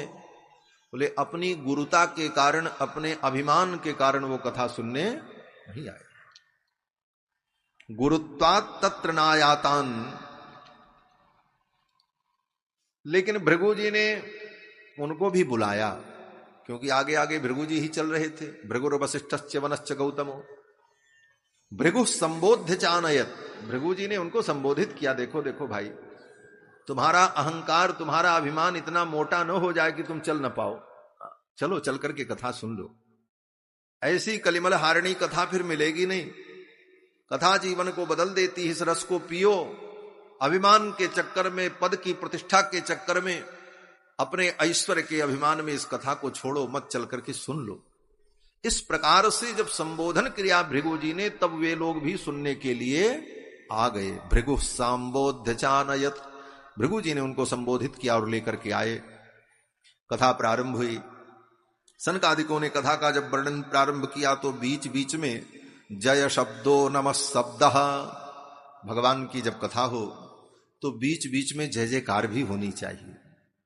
बोलो श्री कृष्णचंद्र भगवान की जय। कोई भगवान का दिव्य वर्णन आवे, प्रसंग आवे, तो बीच में जय जयकार हो। श्री सुखदेव भगवान पधारे, कोई संत पधारे, कोई ऐसी चर्चा हुई तो बीच में जय हो ऐसे शब्द हो। जय शब्द, जय शब्दो नमः शब्द, नमः शब्द। जब कोई ऐसा प्रसंग आवे भगवान को प्रणाम करने का, कृष्णाय वासुदेवाय हरये परमात्मने प्रणत क्लेशनाशाय गोविंदाय नमो नमः, तो श्रोताओं को भी चाहिए हाथ जोड़ करके मानसिक प्रणाम भगवान को निवेदन करें, नमो नमः। जय शब्दो नमः शब्द, शंख शब्दस्तथैव च। और बीच बीच में शंख भी बजने लगा। आरती में और उत्सव में तो शंख घड़ियाल सब बजते ही। चूर्ण लाजा प्रसूना नाम, पुष्प की वर्षा, जब प्रसंग आवे तो पुष्प की वर्षा भी हो, भक्त लोग पुष्प लेकर बैठे रहे, बीच बीच में देवता लोग पुष्प की वर्षा कर रहे हैं तो संत लोग ही पुष्प की वर्षा करने लगे। क्यों? बोले संत ब्राह्मण तो ये पृथ्वी के देवता तो है ही हैं, भूदेव, देवता ही पुष्प की वर्षा करते। इस भाव से तो परम आनंद होने लगा। और कथा का वर्णन जब हुआ तो सनकादिकों ने कथा की महिमा बताई, बड़ी महिमा बताई। सनकादिकों ने कहा देखो ये भागवत और तुलसी रोपण और गऊ की सेवा ये सब बराबर महत्व के। गाय की सेवा का जितना फल है उतना भागवत का। हाँ। कहते हैं तुलसी रोपणम चैव धेनूनाम सेवनम समम, धेनूनाम सेवनम समम। तुलसी का वृक्ष लगाना, तुलसी मैया की सेवा करना, तुलसी के बगीचे की सेवा करना, गाय की सेवा करना, गाय को पालना और भागवत सुनना, ये तीनों बराबर हैं, समम। धेनूनाम सेवनम समम। और कहते हैं कि इसका सेवन सदा करें, भागवत सदा सुने। बोले सदा सुनो, सुनना तो सदा चाहिए। मुहुरहो रसिकाह भूवि भाव का, बार बार इसको पियो। लेकिन कहते हैं अगर दुर्भाग्यवश बार बार जीवन भर आप इस रस को नहीं पी पाए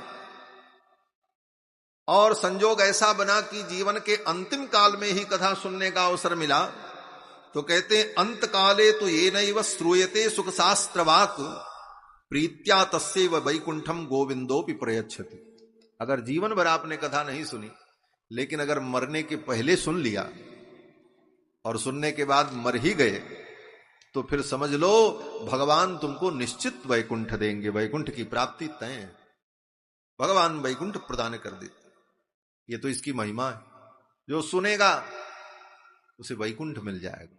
एक बार भी मरने के पहले उसने सुन लिया तो उसे वैकुंठ की प्राप्ति होगी। लेकिन जो नहीं सुना, कहते हैं उससे बड़ा तो पापी और अधर्मी दुनिया में कोई है ही नहीं।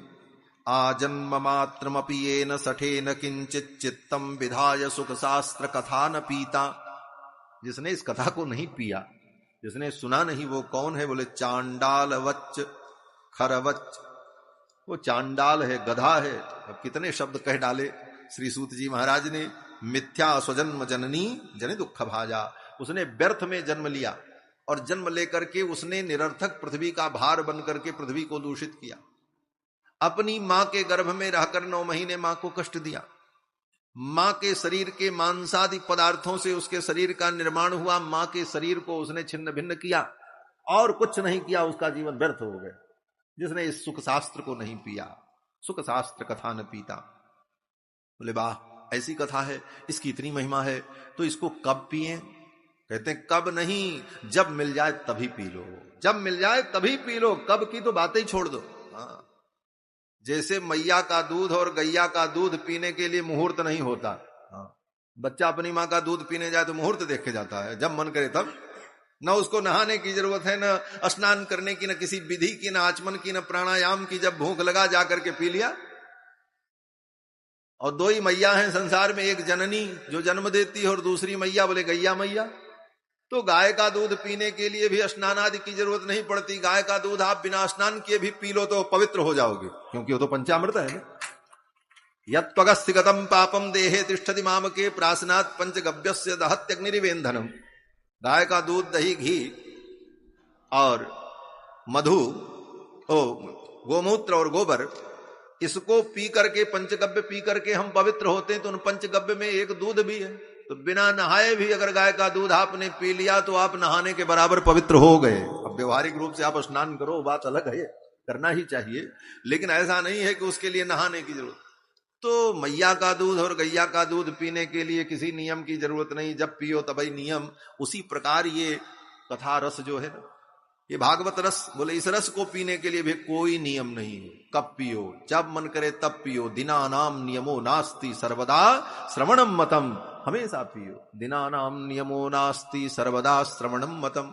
हमेशा पियो। मुहूर्त देखने की जरूरत नहीं, या अमुक मुहूर्त में, अमुक मुहूर्त में। कब कथा सुने? बोले भाई अभी तो कृष्ण पक्ष चल रहा, कृष्ण पक्ष नहीं शुक्ल पक्ष। अरे अभी पूस का महीना चल रहा, माघ में सुनेंगे, माघ बढ़िया महीना होता। ये सब नहीं, दिना नाम नियमो नास्ति, जितना जल्दी हो जाए उतना जल्दी सुन लो। हमारे पूज्य महाराज श्री कहा करते थे आचार्य जी कि काशी में कोई एक महात्मा थे, उनके यहां कोई व्यक्ति गया और उसने कहा महाराज आज भी एकादशी है, कल भी एकादशी है, 2 दिन एकादशी होती है, तो आज वाली एकादशी रहे कि कल वाली एकादशी रहे? तो महात्मा ने कहा आज वाली रह लो। बोले आज वाली तो अस्मार्त वाली एकादशी है, कल वैष्णवा नाम। बोले हाँ ठीक है, कल तो वैष्णवा नाम है, लेकिन आज वाली भी रह लो, और अगर कल जिंदा रहना तो कल वाली भी रह लेना। और कल के चक्कर में रह गए और कल पता लगा कल तुम नहीं रहे तो एकादशी नहीं हो पाएगी, तो कम से कम आज तो रह लो, अगर कल रहना तो कल फिर एकादशी कर लेना। ऐसे महात्मा। उसी प्रकार से दिनानाम नियमो नास्ति। अरे भाई आज सुन लो, कल हम रहेंगे कि नहीं रहेंगे कौन ठिकाना? जीवन अनित्य है, दुर्लभम मानुषम जन्म तदप्यध्रुवम अर्थः, ये अध्रुव है निश्चित। इसलिए दिनानाम नियमो नास्ति सर्वदा श्रवणम मतम, हमेशा इस कथा को सुनो। और अब महाराज सनकादिक कथा का जब वर्णन करने लगे, कथा में आनंद होने लगा, तब तक भक्ति महारानी अपने पुत्र को लेकर के पधार गईं। भक्ति सुतौ तौ तरुणौ गृहीत्वा प्रेमैक रूपा सहसा विरासीत। उन श्रोताओं के मध्य में प्रेम स्वरूपा भगवान की भक्ति महारानी अपने पुत्र ज्ञान वैराग्य को लेकर के आ गई। और वो भक्ति महारानी के ओंठ हिल रहे थे, वो कुछ गुनगुना रही थी। क्या गुनगुना रही थी?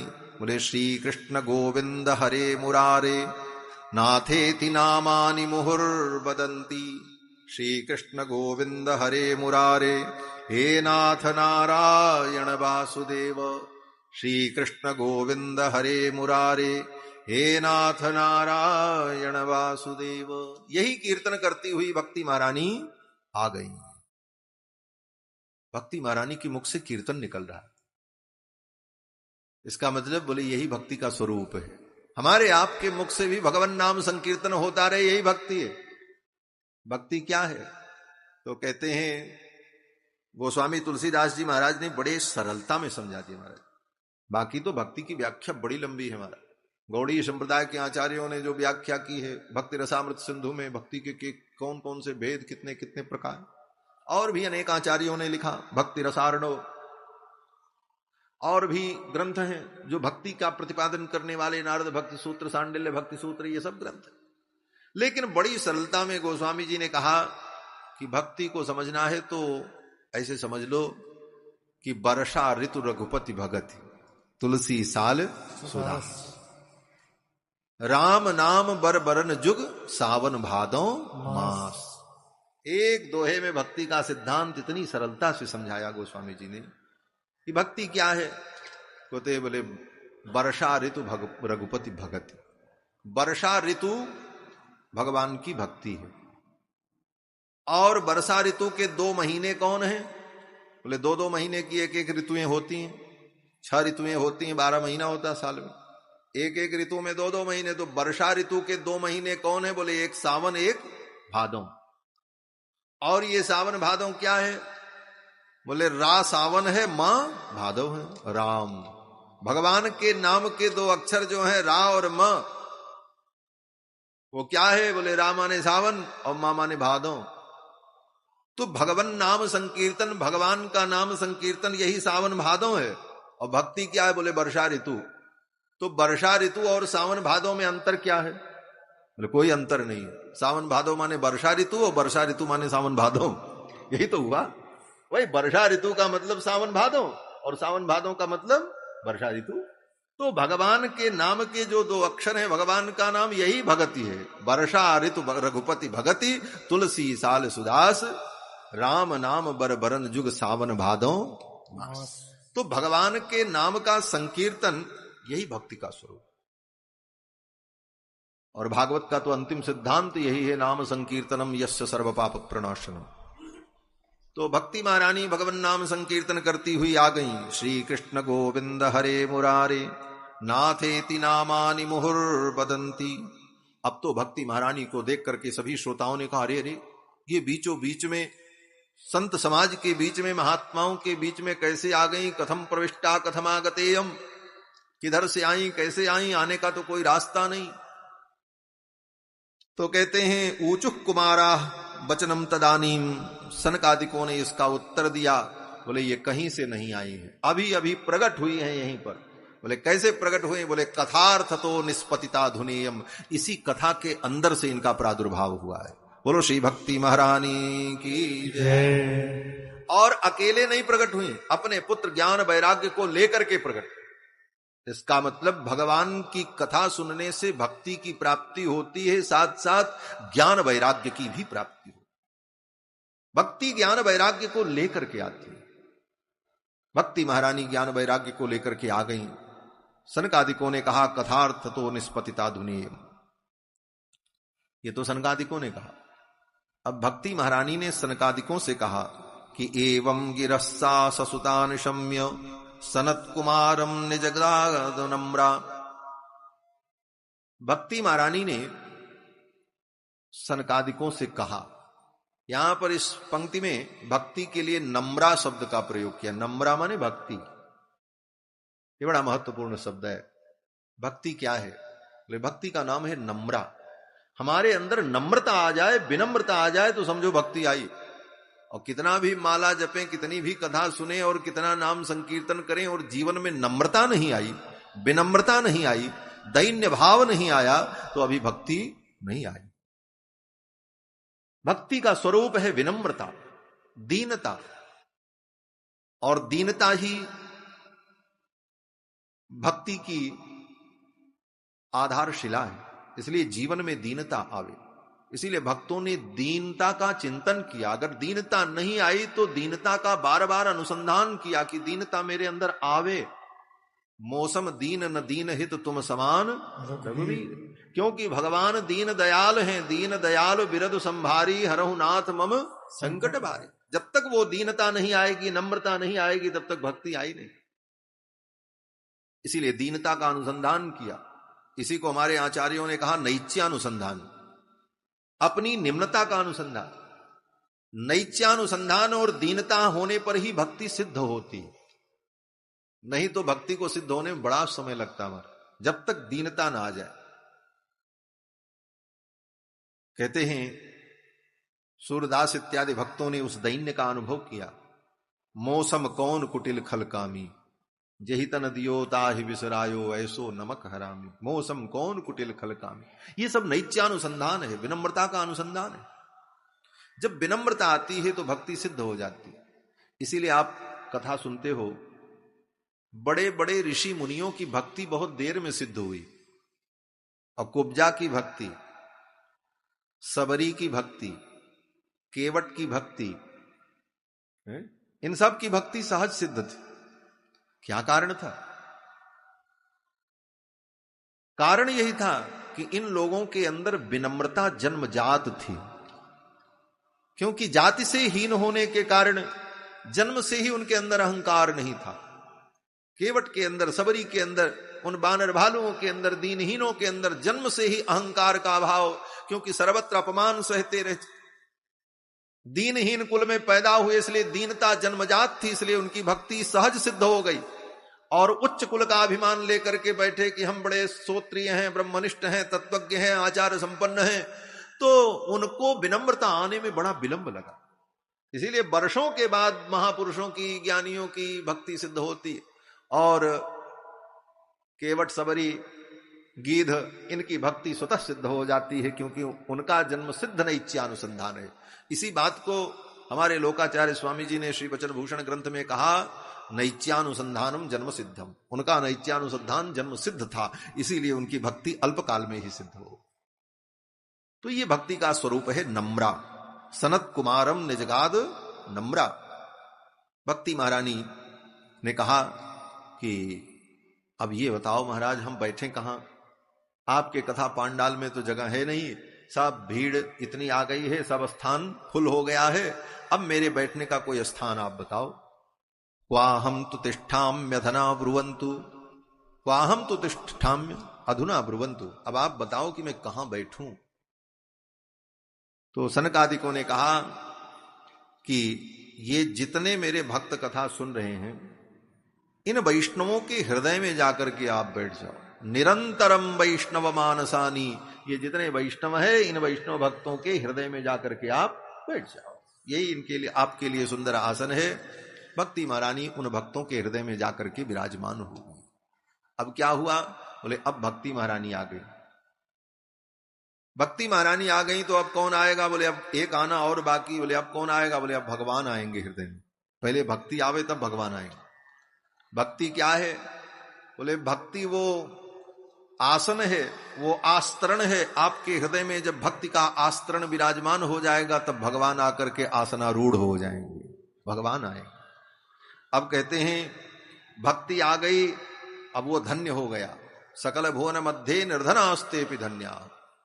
संसार में निर्धन व्यक्ति को कोई नहीं पूछता, अरे दरिद्र है, बेकार है, किसी काम लायक नहीं, इसके पास तो कुछ है ही नहीं। लेकिन कहते हैं निर्धन होकर के भी अगर उसके जीवन में भगवान की भक्ति है तो वो धन्य है। सकल भुवन मध्य निर्धनास्ते पि धन्या। बोले भले वो आप कहो धन्य है, लेकिन उसको तो कोई पूछेगा नहीं। बोले कोई पूछे न पूछे, लेकिन स्वयं भगवान पूछते पूछते आकर के उसके हृदय में विराजमान हो जाए। प्रविशति हृदय तेषाम भक्ति सूत्रोपनद्धा। भगवान भक्ति के सूत्र में नद्ध होकर उसके हृदय में आकर के विराजमान हो जाएंगे।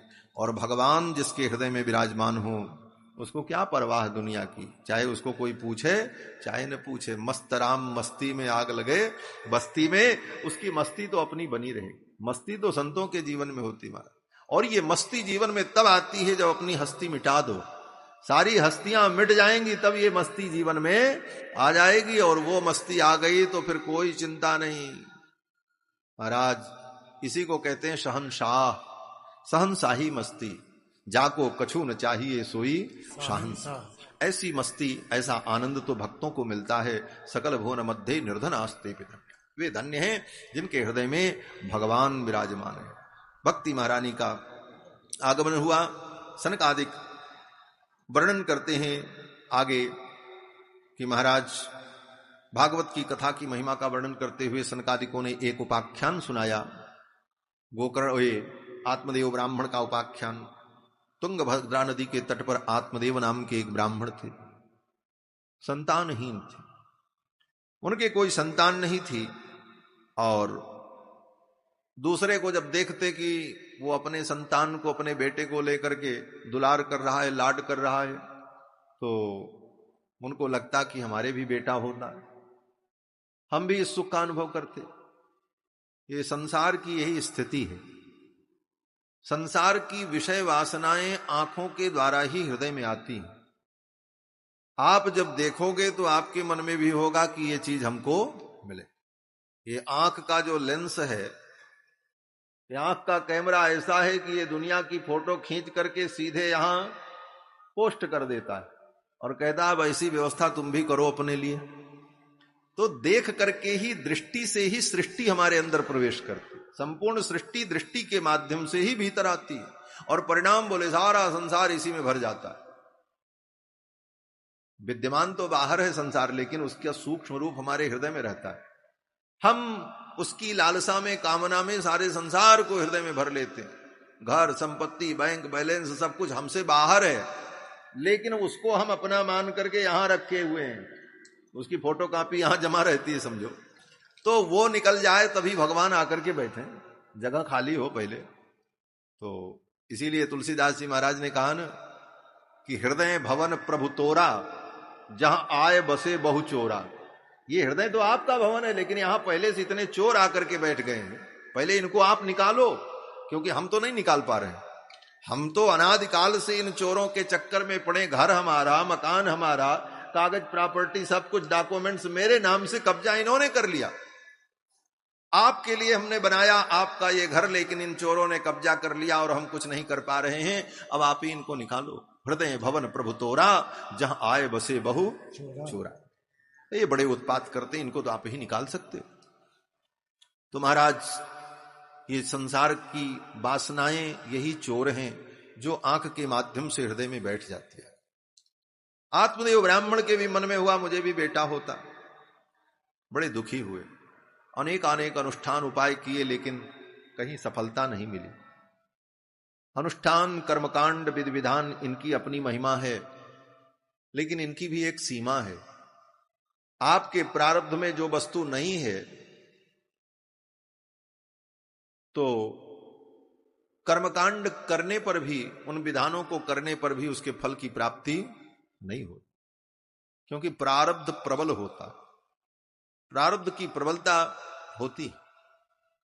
इसीलिए महापुरुषों ने कहा कि वैदिक कर्मानुष्ठान कर्मकांड आदि निष्काम भाव से करना चाहिए। सकाम भाव से करो कि ये फल मिले ये फल मिले, वो सकाम अनुष्ठान की प्रवृत्ति बढ़ती गई और प्रारब्ध के प्रतिकूल हुआ, फल नहीं मिला, तो परिणाम क्या होगा? बोले शास्त्र की जो निष्ठा है वो भी खत्म हो जाएगी, धर्म की निष्ठा कमजोर हो। बोले तो सब बेकार है, इसको करने से कुछ होता ही नहीं। इसलिए सकाम कर्मानुष्ठान करने वाला व्यक्ति कभी भी नास्तिक हो सकता है, उसके नास्तिक होने की संभावनाएं बनी रहती। नास्तिक तो कभी भी आस्तिक हो सकता है। जिस दिन किसी नास्तिक के सामने कठोर तर्क उपस्थित कर दिए जाएं तो वो मान लेगा कि हाँ भाई ईश्वर है। नास्तिक तो तब तक नास्तिक है जब तक उसके तर्कों का उसे उत्तर नहीं मिल गया। तो नास्तिक को तो आस्तिक बना दिया जा सकता है, नास्तिक कभी भी आस्तिक हो सकता है, लेकिन सकाम कर्मानुष्ठान करने वाला आस्तिक कब नास्तिक हो जाएगा इसका कोई ठिकाना नहीं। ये बड़ी सूक्ष्म बात। इसलिए हमारे पूज्य महाराज श्री कहा करते थे, ये कोई सज्जन थे, बड़ा पूजा पाठ करें, मंत्र का जप करें, सब कुछ करते थे, रोज रामायण का पाठ करें, संकीर्तन करें। उनका जवान बेटा मर गया। जवान बेटा जब मर गया, रोए धोए संतोष किया, बाद में सब रामायण गीता सब पढ़ना सब बंद। एक दिन महाराज श्री मिले, बोले भैया तुम तो इतने नियम से रहते थे, इतना सब कुछ करते थे, सब छोड़ दिया? बोले हाँ महाराज सब छोड़ दिया। बोले क्यों छोड़ दिया? इतना अच्छा काम छोड़ दिया। बोले महाराज क्या करें, हमारा जवान बेटा मर गया, क्या कर्म से फल, कोई फल मिला ही नहीं हमको। अब उनकी बुद्धि थी कि भाई हम ये सब सारे कर्म कर रहे हैं, पाठ करते, पूजा करते, नाम जप करते, तो अब हमारे घर में न कोई मरे न जिए, सब हमारी इच्छा से हो, तो ऐसा थोड़ी हो सकता है।